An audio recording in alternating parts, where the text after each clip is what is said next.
Hey, welcome to Bollox Talks and Tangents. We're here at Thursday, 6:34. No, we actually take this one a little bit earlier because I'm on my way out of the country. But we have an amazing show. Lenny is back in studio with me, 1 week off. And next week we're doing a best of. Yep. And then we got some really, really cool stuff happening in May. So exciting. Appreciate you guys. If you would, please hit that share button. Laugh and learn with us. Like I said, this is Bollox Talks and Tangents. Lenny, welcome back. Pleasure to be here. Very happy. Yeah. So, Lenny, we got some really cool word origins. We have some whiskey of the week, which is from our local distillery, St. Augustine Distillery. Shop local, people. Shop local. And this is a bourbon that's finished in the port barrel.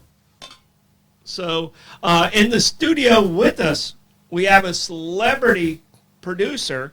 And we don't know if we can hear him or not, but you guys just need to know, in the studio, we have the one and only Mr. Pete Melfi. Very impressive. Yeah. Very impressive. We got the rock star himself. Yeah. Blake's doing his last PA duty at Flagler College, so he'll be back with us next week, or when we're back. Right. But first thing we got to go over our amazing sponsors, Lenny. Please. All right, and our amazing sponsors, we already talked a little bit about St. Augustine Distillery, and the whiskey we got today is just superb. It's my favorite bourbon that they put out. It's a good sipping bourbon, and it's the bourbon that they take the port barrels from the San Sebastian winery and finish the bourbon in that port barrel, and it gives it a nice smooth ending on it, doesn't it? It's delicious, and it's for a high proof whiskey, it's not too hot.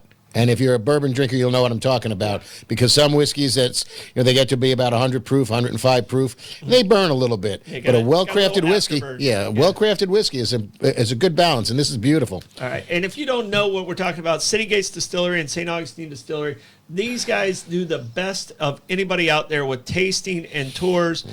They won the best distillery tour in the entire country with St. Augustine Distillery. Yeah. Get over there. If you haven't been over there, go check them out. It's a fun tour. Chesire Customs and Collision. These guys, if you have a little bang up on your car, if you're looking, they have the state-of-the-art paint booth. They put the car back together, make it as good as new. If you want to refurbish one of the old cars that you just absolutely love, everybody has a car they really love. What was the car you loved the most? I had a 65 Thunderbird convertible that I had painted fire mist. It was a spectacular automobile. 65. Thunderbird convertible. All right. And it wasn't the hardtop convertible, was it? No. This was the one where the trunk would come up backwards, the top would go back down into it, and the trunk would close on top of it. It was beautiful. And Fire Mist was a sort of a copperish metallic paint. It was just spectacular. What year did you get rid of that car? I guess I got rid of that in about 2003, maybe. Okay. Yeah. All right. A couple weeks back. Yeah. Yeah, that's 20 years. Well, I'm a band kid. I played trombone, baritone, slide trombone, valve trombone, and never took auto shop. So you're all about the bone. That's it. Yeah, in so many ways. It's good to know. That's true. I come as advertised. All right, you were supposed to keep talking right there. I was. I just You totally paused on me. Well, I just bollocked myself up there. Totally paused on me right there. All right, these guys are probably the most important guys this time of year, and that's Abare, Kresge and Associates. You can't afford not to have an accountant. If you make more than $6 an hour, you need an accountant. All right, these guys save you money. They make things happen. If you're an independent contractor and you don't have an accountant, you're going to hurt yourself. You're going to lose some money out there. All right, keep going down our amazing sponsor row. This is the start of our sponsor row. Yeah. We have Meehan's Irish Pub. Meehan's Irish Pub, it's an amazing bar. They have 3 bars in one. They got Johnny's upstairs, the pub downstairs in the backyard. Reggie's just a salt of the earth, wonderful guy. Appreciate him he's been a partner with us the entire time. And just to interrupt for 1 second, they're closed today. You know why?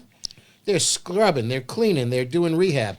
I have never seen a restaurant close as frequently as they have for a couple of days to make sure that place is just spotless. Yeah. The entire crew comes in. It really is. For somebody who's been in the restaurant business my entire professional career, I am constantly amazed at how well run Meehan's is. They do it right. They just do it right. Now, great food there. I mean, shepherd's pie. I mean, they have an incredible meatloaf there.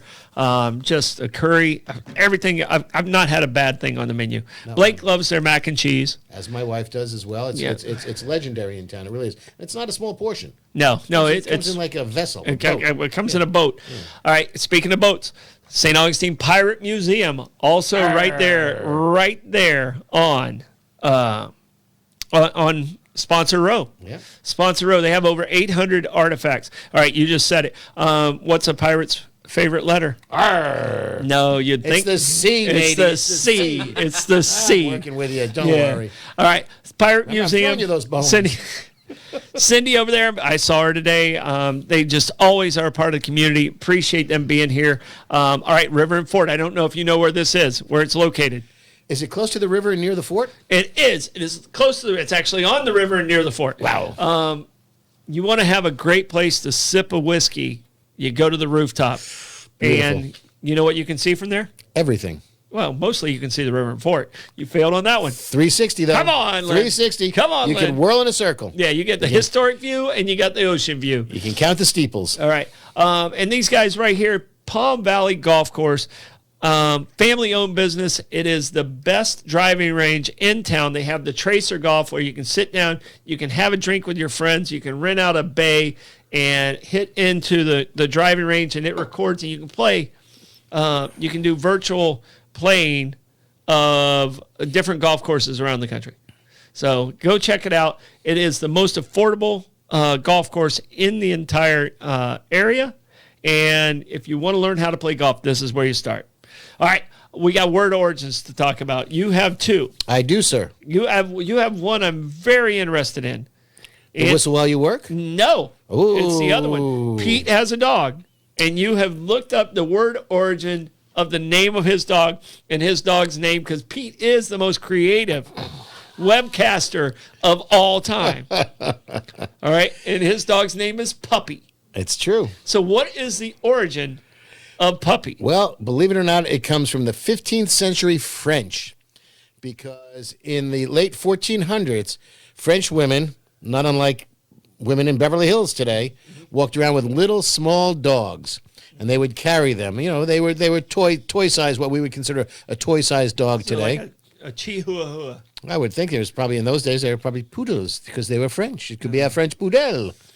But just because they call them French, I mean, French poodles, are they really from France? See, now that some of them have attitudes. They do have attitudes. So it's possible. Next week we're doing dogs. Excellent. Okay. Excellent. All right. But the French word for doll is Poupee. Poupee. Poupee. Yes. Poupée. Well, I like it so much better that way. Poupée. But these women would hold their dogs and they would stroke them and pet them and play with them like they were playing with a doll.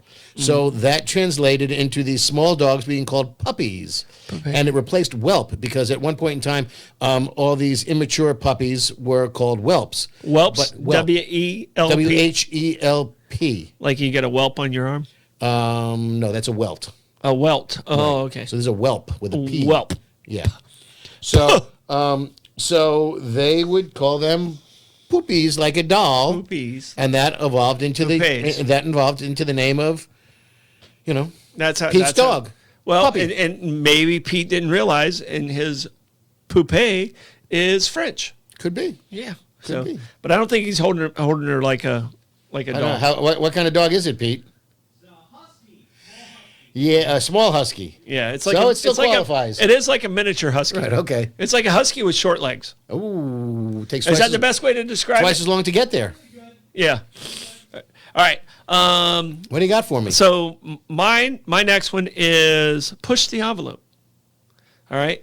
You have any idea where that comes from? I'm hoping Chuck Yeager, but Very good. You nailed that one. You nailed that one. So push the envelope. I always thought it was like, okay, you're just kind of taking it to the edge, but it's an aeronautics term, and it's not necessarily Chuck Yeager, but the envelope is the area in which the airplane is supposed to stay within.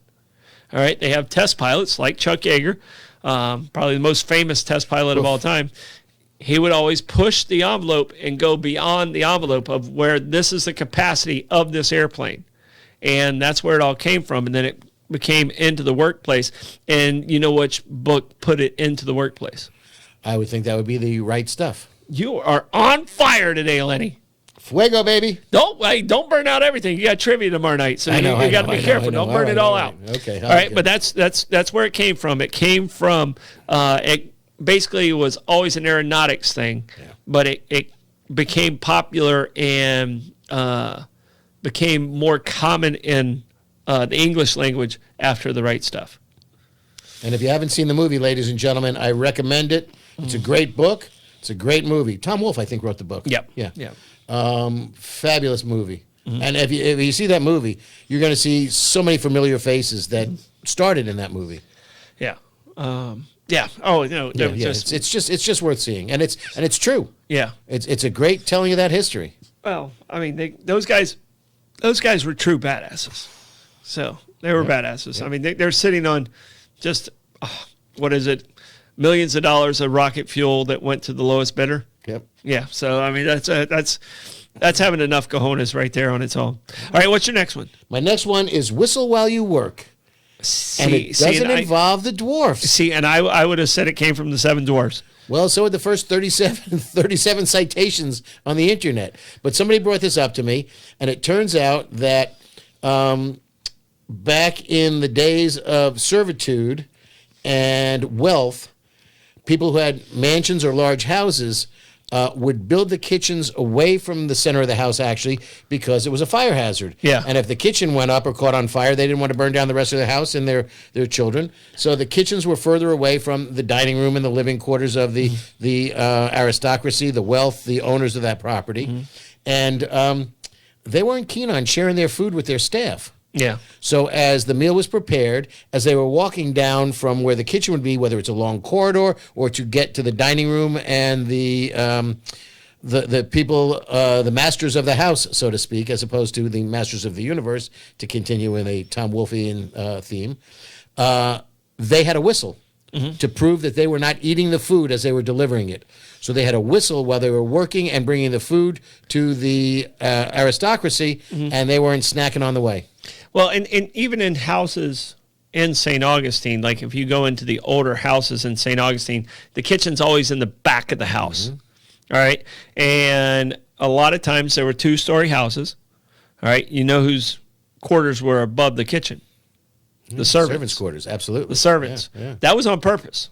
Well, if they if the fire did break out, it burnt down the servants' quarters and not theirs. Right.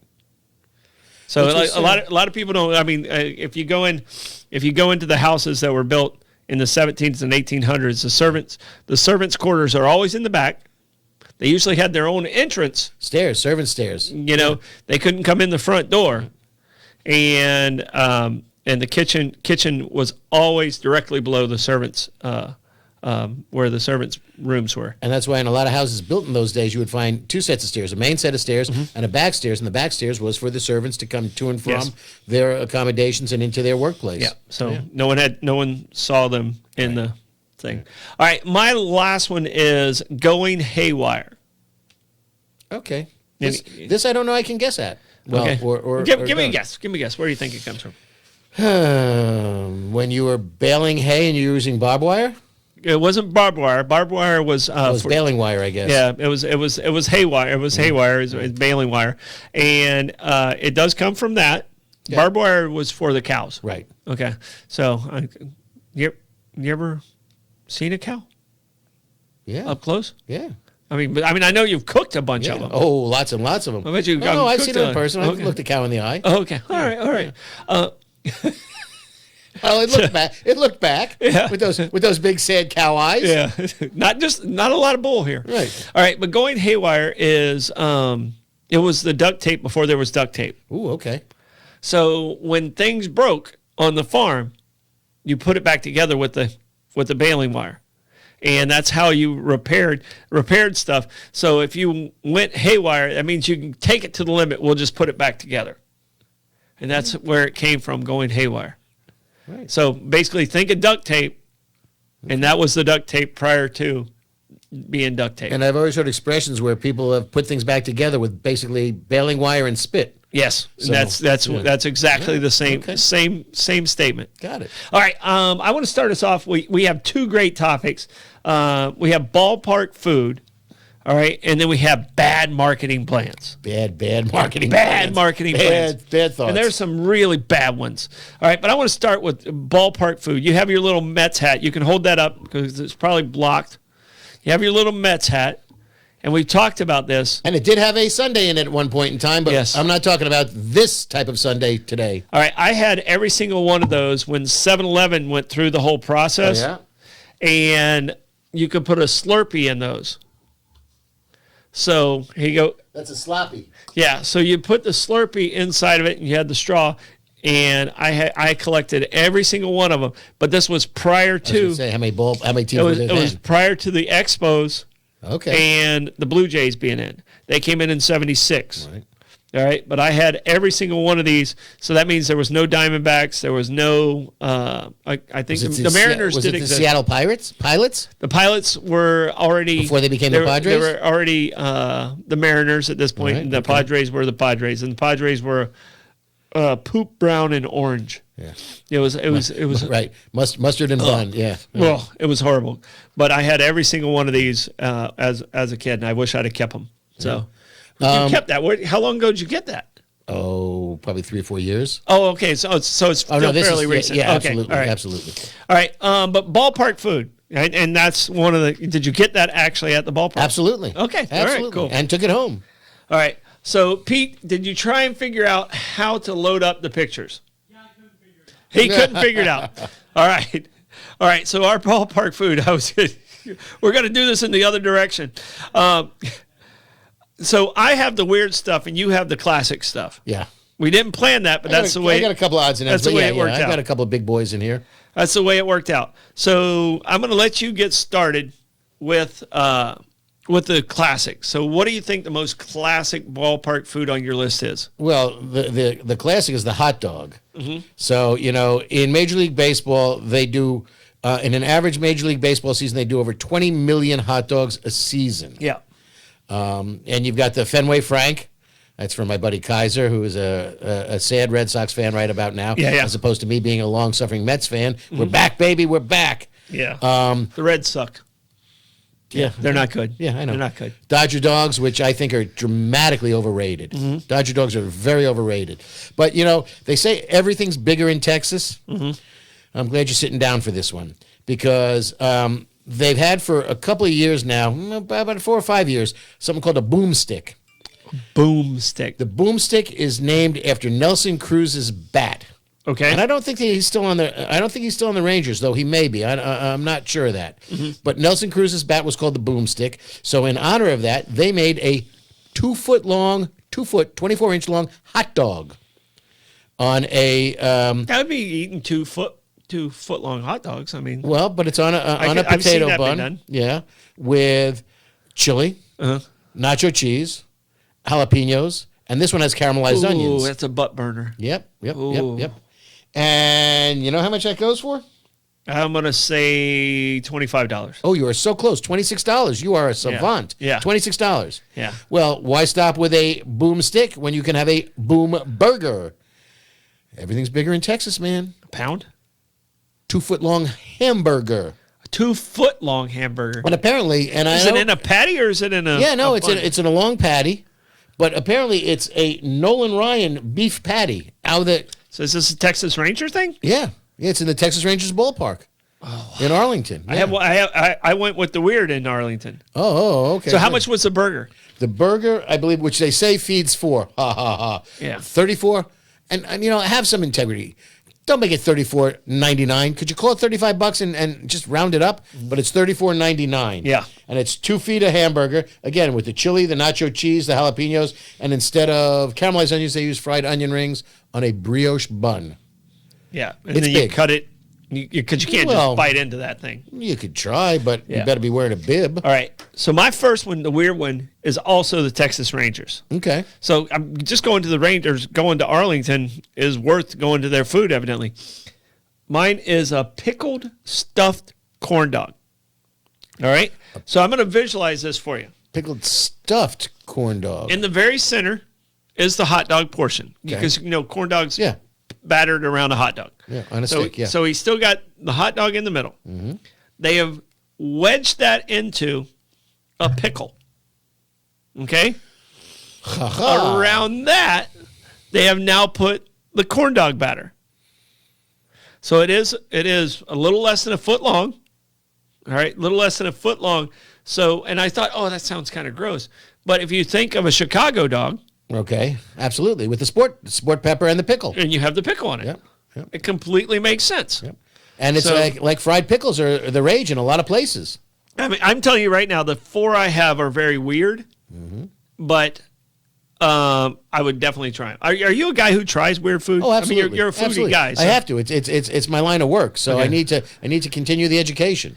All right. So get us back to the normal. Okay. The pickled stuffed corn dog. Back to normal. You want normal? Well, see what your next one is. If I have to. Well, you can go easy and you can go to, I had the privilege of being in, and I figured it out. I've been to 30 of the current, 10 of the current 30 Major League ballparks.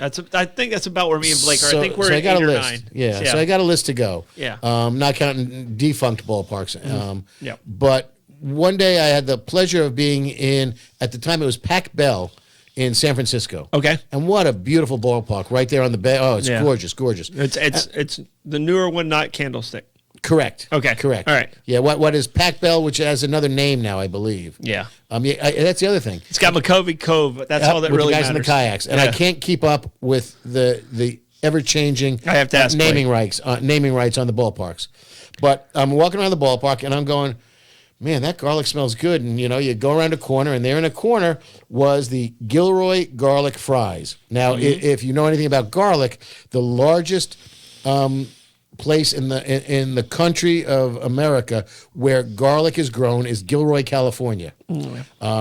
It's I don't know if it's Central Valley or a little bit north of that, but they have garlic festivals there. So they did Gilroy garlic fries in San Francisco. In San Francisco, okay. Yeah, because Gilroy is adjacent to, relatively speaking. And we're talking, if you have a date, she better have some of that too, because otherwise you're going to be reaching. She's going to know you're not a vampire. That's true. So she's going to be protected by that. Yep. So Gilroy garlic fries, and is it dipped in the garlic and then fried around it? No. They're fries, but then they put it in a garlic sauce that is just, you can see. So it's a garlic. It's almost like a garlic poutine. Pretty much, without the cheese curds. Got it. Yep, absolutely. All right, I like it. I would definitely hit that. Oh, it's delicious, and you follow your nose to find it. You don't have to. You just.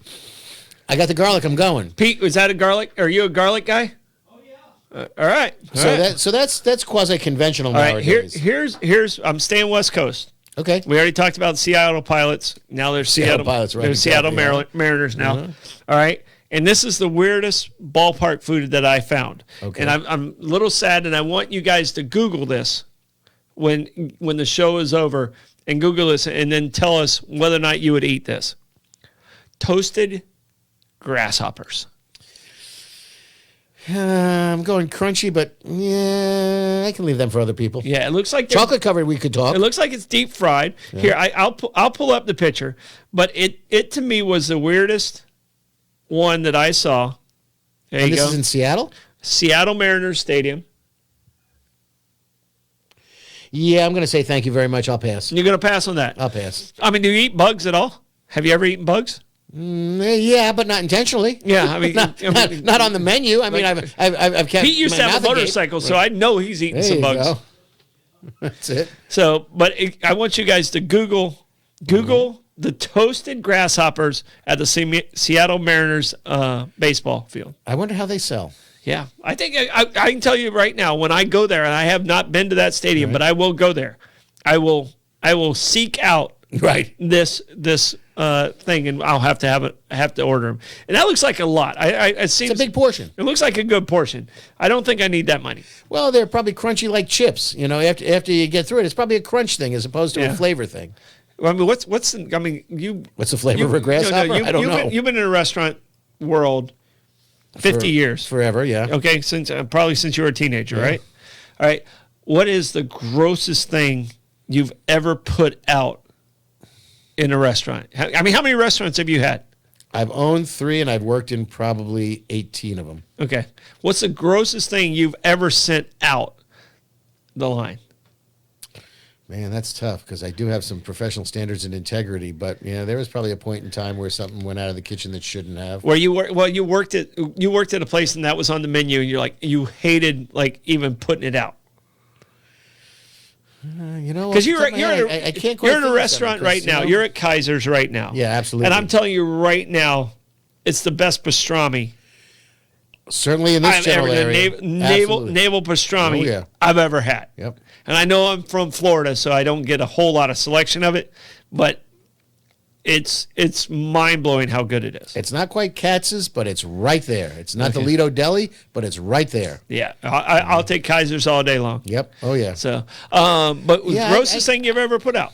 Come on. I'm just... the show's about like getting the words out, right? I understand that, but I mean... have a drink, and you can come up with it. I'm gonna have to stew on this for a minute. All right, I'll let you come back to it. I'll let you come back to it. All right. What? So my next one because I just wouldn't put out gross food if I could avoid it. No, but if it was on the menu and you're just, I hate even making this. Because you can't like everything that's on your menu because people have different tastes. No, and there are places where I didn't design the menu and I was that's at the what whims I'm saying. of the owners. And I had some wacky owners. I wouldn't say it would have ever been on your 3 restaurants. And I appreciate that. Thank you. Yeah. So my next one is kind of a dessert food, and it is... Arizona Diamondbacks have a churro dog. Yep. So they serve it between the buns. It has a lot of cheese. I mean, it is kind of. I looked at it and I was like, okay, that's kind of not really a hot dog. Right. It's 100% a dessert. And it has evidently it's a sweet pastry that it's served on with whipped cream. It's almost served like a sundae. Right. It's almost like in a not quite a bear claw, but it was in like a Bavarian cream donut cake type of thing. There you go. Yeah. That's it right there. Beautiful. Yeah, absolutely. Yeah. So, I mean, I see that being like the best dessert that I want to try when I'm out. All right. Well, I'll see you and raise you the, let me see if I can get the nomenclature right. The Sunday Donut Milkshake at Citi Field. I did see that one too. First of all, you got to love the orange and blue sparkles. I love sweets. But they make you a milkshake. Uh-huh. Cover the rim of it with orange and blue sparkles. Put a glazed donut on top of that, and I'm not talking a wimpy glazed donut. No offense to Krispy Kreme, because Krispy Kreme donuts are fabulous, but they're thin. This thing was every bit of 3 inches. See, that's almost too much dough. It's virtually crullerish, and then on top of that, a little popcorn. Yeah, that's something to have for dessert at a ballpark. And it has a drizzle on the popcorn. What I saw. Yeah. So I caramel and chocolate. Yeah, I did see that one. Yeah. All right, my last one is. Cleveland Guardians, they have a slider dog. All right. This slider dog is, when you look at it, you're going to see a lot of Fruit Loops on it. Ooh. All right. I like Fruit Loops. All right. It has the hot dog, the regular bun. All right. Listen to this. Macaroni and cheese, bits of bacon, and Fruit Loops. How do the Fruit Loops fit in with the mac and cheese and the bacon? It's the sweet on top. It's got the salt. Everything else. Okay. So it's basically the entire meal is all in one dog. And it's the Cleveland Guardians, former Cleveland Indians. Cleveland Guardians is where you'll find that dog. Yeah, they had some wacky stuff in Cleveland. All right. But I'm just going to throw one more before we change topics. Yeah. And it's odd. It's a Chicago White Sox on the south side, not even the north side by the Cubs, but on the south side, they have a chickpea burger. Chickpea burger. Yep. See, I would never even try that. Yeah, well, it's for the vegans and the plant-based people in the world now. Now, why would that be on the south side? That makes no sense to me. That's my point. Yeah. That makes no sense to me. It's a chickpea patty with red pepper hummus, avocado, arugula, which, according to Steve Martin in My Blue Heaven, is a vegetable. Arugula is a vegetable. A vegetable. Funny scene in that movie. Yeah. Tomato, and it's on a wheatberry bread, big, thick Texas toast sliced wheatberry bread. Never in my world would I ever. It's a ball game. Why would you eat that at a ball game? I'm wearing tie-dye. I know I'm wearing tie-dye today. Thank you. We appreciate that. But nowhere in God's green earth would I ever order that. No, It's you go to a ball game. Veggie burgers to me make no sense at all. Right. I'm okay with veggies, but don't make my veggies look like meat. Right. Well, I mean, it makes no sense to me at all. I mean, if you really want a burger, eat a burger. I agree. Don't make me a veggie burger. That makes no sense to me at all. Eat a salad. Yeah, eat a salad. Right. I mean, if you don't like meat, don't make it look like meat. Right. Just hold to your standards. Well, you can do what my wife does, and when we go to Nathan's, when we're back up in New York and she goes to Nathan's, she'll have the roll and sauerkraut. Mm-hmm. And now that I'm thinking about it, what I need her to do is get the hot dog. Mm-hmm. I can take the dog off. She can have the roll and sauerkraut, and I can have a double dog. Ooh, yeah, honey, we got to negotiate when I get home. You're gonna have to. Yeah. All right, Pete has had my chili. You have not had my chili yet. No. Pete, last night I did hot dogs at the house because I knew this was our topic. I saw that. I did hot dogs at the house. Mine was covered with daddle chili. Nice. And had the 4 Mexican cheeses melted into the daddle chili over top of the hot dog. I will say, if you haven't seen Walking Man St. Augustine on the Instagram, I was getting hungry looking at Troy's dinner last night because it was a platter of hot dogs with a selection for all. You had some naked, you had some with ketchup and mustard. We'll talk about the ketchup later. No, that was Blake. That was Blake's dog. All right. Yeah, you don't like ketchup on, and I don't understand. Not on a hot dog. Some people don't. Some people say it doesn't belong on a hot dog. And I grew up on a baseball field. Right. I probably have as much baseball time of anyone my age. And I still am okay with ketchup on a hot dog. I'm okay with mustard on a hot dog, but I never put the two together. I can respect that. The two together gets confusing. And you know the thing, as an East Coast individual, what confused me is you get like west of Colorado, all of a sudden your hamburgers have mustard on them. Mm-hmm. Yeah, it's fast food restaurants in California. It's weird because I can have mustard and ketchup on a hamburger, and they do. But I can't have them together on a hot dog. I can understand that. All right, it's just confusing. All right, are you ready to move on? Because we got to talk about our amazing sponsor. We got some. Go. We're going to blast through our sponsors here. First one is best family business in the golf world.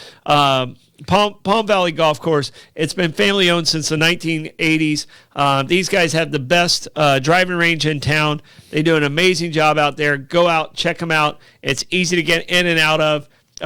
Just the way you want to learn golf. So there's no pressure about the hoity-toityness of a golf course. Like Pete and Lenny, this is your type of golf course. I'm just letting you know right now. Oh. Like if you wore flip-flops out there, it's all right. No windmills? No windmills and clown mouths? There's no windmills, but we are talking about possibly doing a golf tournament out there in onesies. Ooh. Union suit? Can I leave my flap open? Yeah, I don't know that I want to, but just, In golf, there is a Peter out rule. I don't know if you know the Peter out rule. Do you know the Peter out rule? Okay. And Pete, and for our audience out there, if you're playing from the men's tee and you don't hit the ball past the ladies' tee, you have to play the rest of your hole with your Peter out. All right? And that doesn't mean Pete Melfi out. That means your actual unit out. So that's the Peter out rule. And I'm telling you right now, this is the golf course to learn. And you can just have a good time out there with no pressure. Yeah. So, all right, River and Fort, great food, great location, wonderful people. Yeah, nice menu. Nice menu. Jeff and Bob there, and they got a new restaurant coming. They have an Italian restaurant. They have an Italian restaurant that's going right next to Harry's. Super excited about that. But River and Fort, if you haven't given them a chance, I'm putting them in the best appetizer in town. It's a little. It's a high-end appetizer, but it feeds 4 people, and that is the Grand Tower. And if you like seafood, you got to get the Grand Tower when you go there. It's like a seafood platter? Oh, it's shucked. It's oysters, it's crab legs, it's shrimp, it's everything you can imagine on clams, everything on there. The Grand Platter, best appetizer in town. Pirate Museum, St. Augustine Pirate Museum, the amazing crew over there, they do an incredible job. Ask for Captain Mayhem if you go there. Mm-hmm. He'll give you the best tour of your life, and it'll make you feel like you actually are involved in it. They have some of the greatest artifacts in the pirate world out there. And the pirates made hay in St. Augustine. They had us on their rotation. They would come and they would take everything. They'd wait a while. They were smart guys. Yeah. They wouldn't come back for 2 or 3 years until everything got rebuilt, and then they come back and take it again. Well, and the beauty, a lot of people kind of wonder why our streets have a little bit of curve to them. and that was because of the pirates. That way they couldn't shoot a cannonball straight down and hit further into the town. It would ricochet, and it would only be glancing blows instead of direct hits. And on the other end of that, if you came around a bend unknowingly, you'd walk into a Spanish militia with their cannon facing you. Yeah, so they kind of give you that element of surprise. Yep. All right, Meehan's Irish Pub. Derek, my Irish co-host, he says it's the best Guinness he's had outside of Dublin, and nice. I believe him on that because I know no one more Irish than Derek, and maybe Reggie. Reggie, yeah, I would think. Yeah. Maybe Reggie, but I'm telling you right now, the atmosphere in there, you always feel welcome, no matter if you're in Johnny's, you're in the pub, or you're in the backyard. And if you like whiskey, and we're talking bourbon here, but if you like Irish whiskey, you go to a place, they have a wine list. Well, Meehan's has a whiskey list. It's like 4 pages. They've got some of the most unique whiskeys in America. They get allocations for things that nobody else has. If you like Irish whiskey, you got to go there. They have Jameson bottles all around in the pub.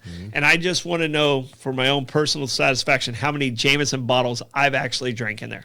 Well, you have one with your name on it, sir? It's a pretty significant number. I have one somewhere, but I don't know where it's at. Okay, as long as you do, because otherwise, I was going to be a sad disappointment. No, I have one somewhere up there, but I have no idea. Because they do shift them around when they put new ones in, and I don't know where mine's at. Right now, today, they're closed for maintenance. They're dusting the bottle with your name on it. There you go. You wiped off Troy. We don't want Troy's name. No, never. All right. Abare, Kresge and Associates. It's tax season. Get a hold of them. If you haven't done your tax, if you filed your extension, these guys can save you money. It only makes sense to go through them and save yourself money. You have to spend a little bit to save a lot. And I would do it soon because, please, they deserve a couple of weeks off, which should happen pretty soon. Yeah, they've been working pretty hard. Like, I'm going away, and I can tell you, there's 2 accountants on my sailing trip with me, and they're super happy to be away. Excellent. All right, Chesire Customs and Collisions. These guys are the best at putting a car back together. Everybody has a little fender bender every once in a while. These guys get it back, make it look right, and they have the best paint booth in town. It is state-of-the-art. Pete, have you been out to their paint booth? Oh, yeah. It's amazing. It is like the size of this building, and you drive your car in and you bake your car. Mm-hmm. It's incredible what they do there. All right, last sponsor, but definitely not the least, City Gates Distillery and St. Augustine Distillery. These guys were drinking you tonight. Cheers. The whiskey we have, the bourbon we have tonight is St. Augustine Distillery, and it's finished in the port barrel. Try all their whiskeys. Try all their liquors. Citygate, to me, has the most unique flavors in town as far as it comes to whiskeys. I'm just wondering how I can get a job finishing the port to help out the St. Augustine Distillery have the empty barrels so they can put their whiskey in it. Yeah. So you could be the port man? I would like to. It could be a portmanteau, but then I'd have to wear anyway. You'd have to wear shoes. Right. You have to wear shoes. You don't have to wear shoes. I don't like wearing shoes. You don't have to wear shoes at this job. I like ladder. Our last, but definitely not least topic. We got about 18 minutes left. Oh, good, because we got some interesting stuff here. We got about 18 minutes left, and it's bad marketing strategies. Marketing fails. Oh, yeah. All right. We're right in the middle of a marketing fail right now. It could be the most epic marketing fail I've ever seen. All right. Bud Light. And I have no problem with Bud Light or what they did. Right. But they did not do anything that helped their business. Right. They've lost $5 billion. That's a lot of billions. $5 billion with this campaign. See, I have no love lost for Budweiser as a beer because, A, I'm a Pabst guy, and, be that as it may. But, man, that's a lot of people bailing on Bud Light. Yeah. No, and I don't know if they saw the woke coming at them. But woke is on both sides. Yeah. The right always picks on the left about being woke, but this time it's the right that's being extremely woke. The beer didn't change its flavor. No. And I don't understand. I don't drink Bud Light. No. Oh gosh. I'm sorry, Budweiser fans. Well, I'm not happening. I'm not a beer guy anyway. Right. I'm not a beer guy. When I went gluten free, I pretty much the only time I do drink beer is like I'll drink it next week because it's easier to grab a Caribe or a Red Stripe or something down there than it is to pour yourself while you're Right. while you're rocking a dark and stormy. Right. So, but can you think of financially a worse marketing strategy that's happened than this one that's going on right now? No, all the others that we looked at were embarrassment, but not devastating financially. Yeah. I mean, there were a couple of goofier ones, but yeah. No, it's just, but it also sadly is, it's representative of the times that we're in right now in America today with everything that's contentious because of people's emotions, people's politics. And it's a shame that this got dragged into it. They tried to do something nice for an individual. It backfired. This was not a unique situation sending a personalized can to somebody, but it was to whom they sent it and to the fact that it got publicized and Kid Rock started shooting shit. Yeah. Which he's wanted to do. Yeah. And I can tell you this. I've been drunk with a lot of cool people. Kid Rock's one of the coolest people I ever got drunk with. And besides you, obviously, besides you. Well, thank you. I appreciate that. I mean, so you have that in common with Kid Rock. Right. He's got a better musical repertoire than I do. I will tell you that. His musical abilities are very, very impressive. I can tell you he can play every instrument on stage. He was one of the most impressive artists I've had at the amphitheater. Talented man. But, I think sometimes people take things to extreme. And Bud Light already had a rainbow that went out a couple of years back, and no one really said a whole lot about it. Some people grumbled about it, but they didn't say anything about it.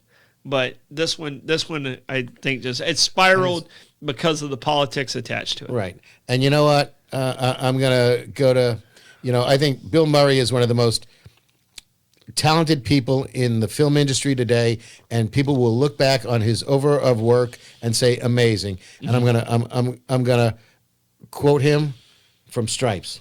Just lighten up, Francis. Lighten up, Francis. Yeah, but don't call me psycho. Exactly. Yeah. It's just everybody take a deep breath. Come on. Yeah. This is just take a deep breath. Well, it wasn't Bill Murray who actually made it. It was the sergeant. It was Sergeant Hulka. Yeah, Sergeant Hulka. Sergeant Hulka made this statement. Yeah. So you call me Francis, I kill you. Right. Yeah. So, and also, name drop again. Been drunk with Bill Murray. Yeah. Caddyshack is this weekend. Yeah. Caddyshack is Thursday. I'm out of town. Yeah. Yeah. So you guys have a great time. So I know they're going to miss me. They won't know I'm gone.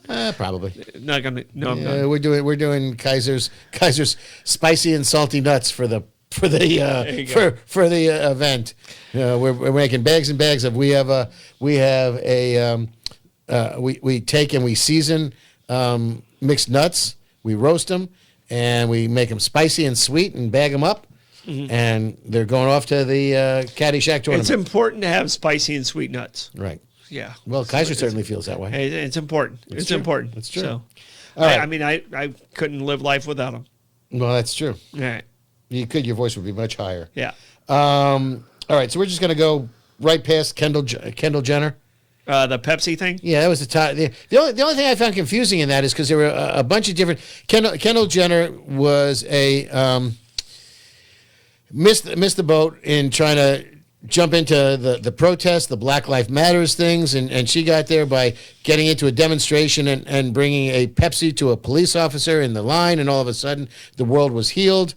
I think Coca-Cola would probably have a lot to say about that because they did it so much better when they taught the world to sing. But the biggest problem I had with that is at the beginning of it, she's blonde, and I finally found one copy of it where she whips the wig off, and it made more sense to me because I couldn't understand who the two women were. I can tell you this: I can't say anything against Kendall Jenner because she has zero talent, and she's a bazillionaire, and she's still the youngest billionaire in the world. Yeah. So and just out of curiosity, I have half of that scenario. I have zero talent. Yeah, because you're not the youngest, my friend. I am not the youngest. I apologize for calling you out on that, but you're not the youngest. And I'm clearly not a billionaire. I'm intrigued to know what her father thinks about the Bud Light scenario, but we'll move on. Yeah. Okay. No, he actually spoke about it. He said he said it was a bad strategy. Absolutely. Well, he didn't say anything. He felt like people pretty much the same response we have. Yeah. So he did actually speak about that. All right. You talked about Pepsi. Oh, go ahead. I got a couple of car ones that are weird. Okay. I mean, quickly, Audi did something where they were talking about the value of their used cars, and they did a commercial at a wedding where the mother of the groom was going up to the bride and basically inspecting her, checking her teeth, doing all this, doing the other thing, to try to say, if you're going to make an important decision, you really need to check everything about it, as opposed to checking under the hood of your new used Audi. It's a certified, right. And they were it was like when they were looking at a horse and checking the teeth. Wow. That did not go over well. Well, I mean, the big thing on the pushback on that is it gave a slave mentality. Correct. So that's where that big pushback really happened. It made the bride seem like chattel, literally. Yeah. So I saw that one also.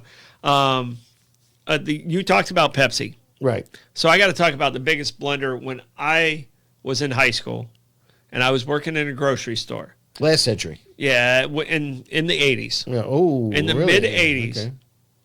Biggest blunder Coke ever made. And everybody out there is going, yeah, I know what you're talking about. Everybody has any gray in their beard or whatsoever. And Pete, I think, was born in this year that it came out.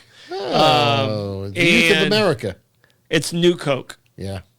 Pete, did you ever get to try New Coke at all? No, so he never even got to try New Coke. Right. So New Coke came out because they were like, Pepsi was starting to cut into their market. They decided to go with a sweeter version of it, and it failed. And it failed miserably. And then they tried to do both Cokes at the same time. So they tried Classic and they tried New Coke. The irony of all of it is, I know where you're going with this. Even as much as it failed, it made Classic Coke sales go up 2 years later, and it blew away. And it's basically, ever since that moment, has basically stepped on the throat of Pepsi.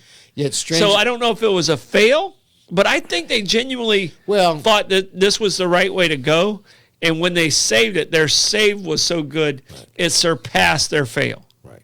But the interesting thing was they did a lot of blind tests and focus groups, and the flavor of New Coke was appreciated more than Coke. It beat. They did New Coke, Classic Coke, and Pepsi side by side, and New Coke won like 70% of the taste. And they threw it away because it was just too confusing. You know what it tasted like to me? Go ahead. RC Cola. Hey, RC was good cola, man. C&C and RC Cola for off brands are good stuff. RC Cola. Yeah. RC Cola and a moon pie. No, I'm still you DeLand boy. You can take the boy out of the land. You can take the boy out of the country. We can't take the country out of the boy. Now I am still angry at the Coke company for discontinuing Tab. My be all and end all. You can still get Tab? Nope, they stopped it. When? I may have the last two cans in existence. And I'm not opening the last one. Well, Diet Coke kind of surpassed Tab so bad because Tab was like the original sugar-free soda. And it had saccharin. Yeah. And that was the trick. It didn't have aspartame. It didn't have any of the other stuff. Yeah. Sucralose. It had saccharin. Yeah. And a very chemically flavor that I apparently grew a hankering for. So you're tabless.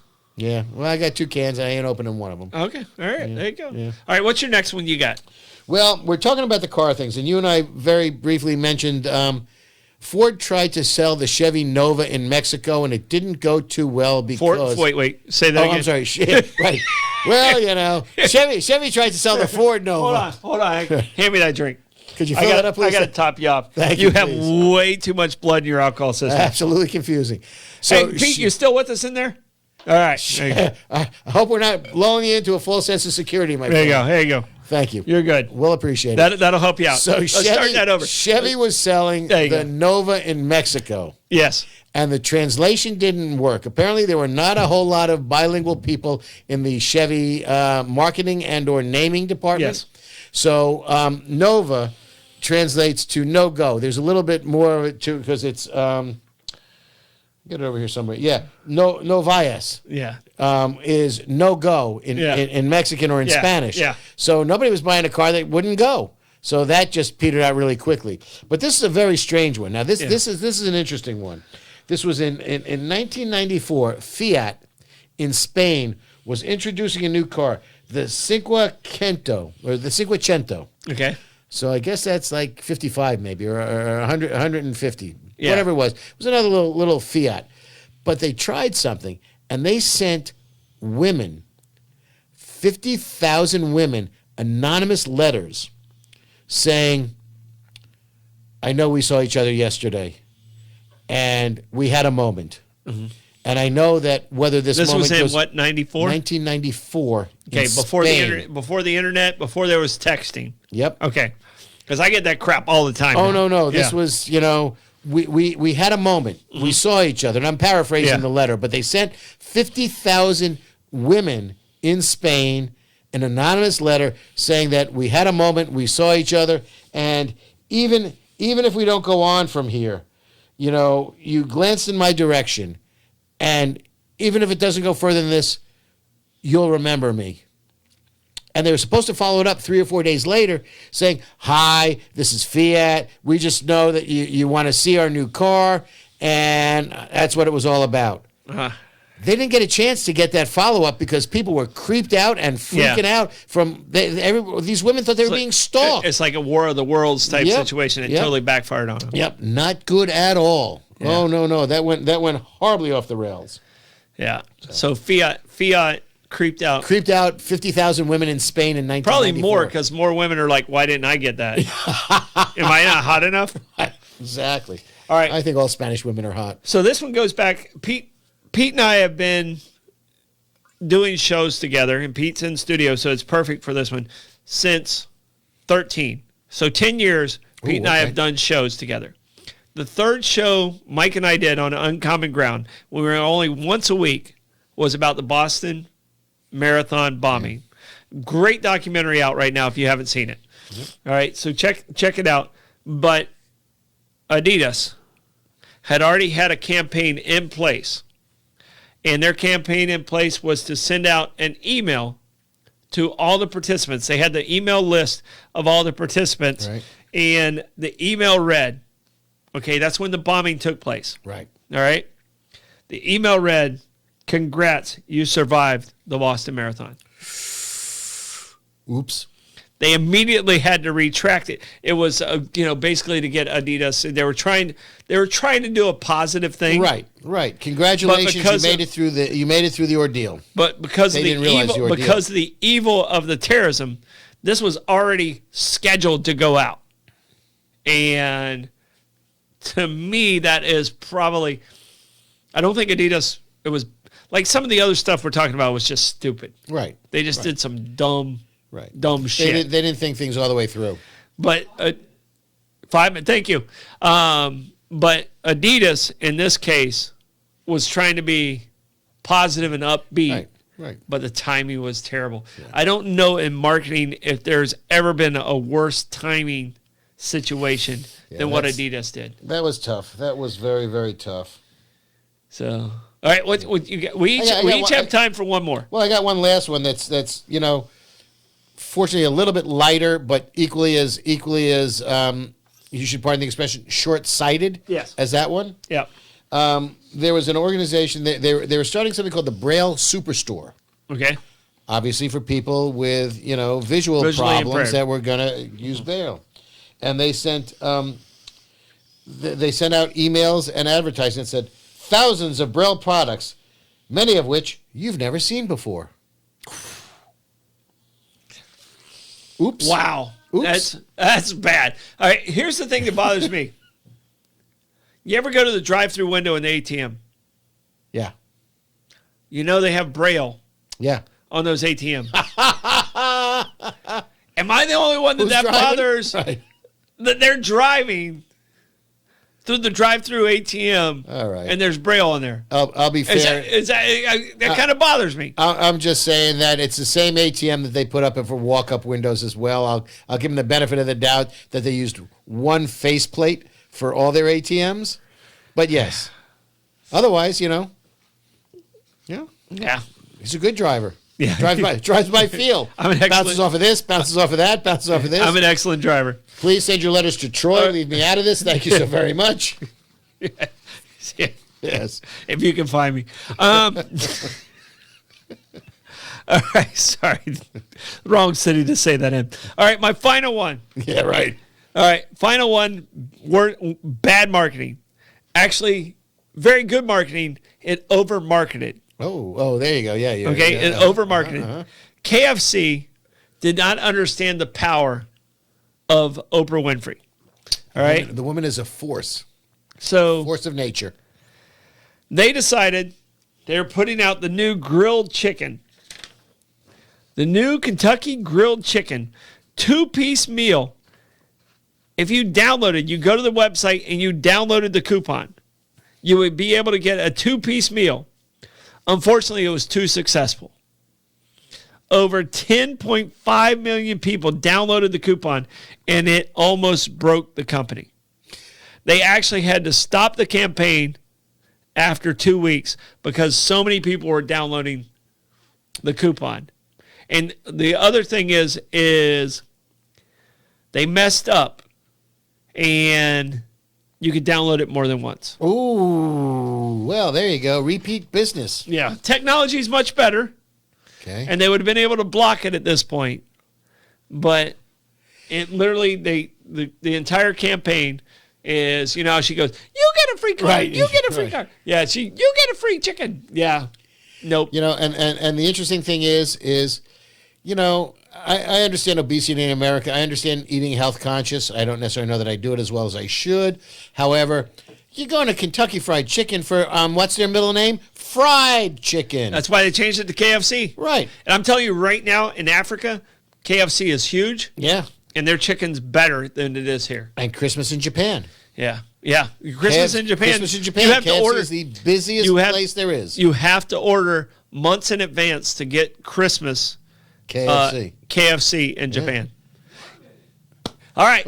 Guess what? We have 1 minute, according to our amazing producer in there, the legend, Mr. Melfi. He stayed awake for the whole thing. I'm so proud of him. We kept him conscious the entire time. Good. We were entertaining, I'd like to believe. But I want to tell you guys, thank you so much for tuning in. I appreciate all your comments out there. Well, I'm going to be reading them. I'm going to be on a boat when I'm reading them. All right. But I'm going to be reading them on Thursday. You guys, please hit that share button. Go visit all our sponsors. They're amazing people. Thank you so much. This is Bollox, Talks and Tangents, and we'll see you next week. You won't be disappointed when you go to any of the sponsors.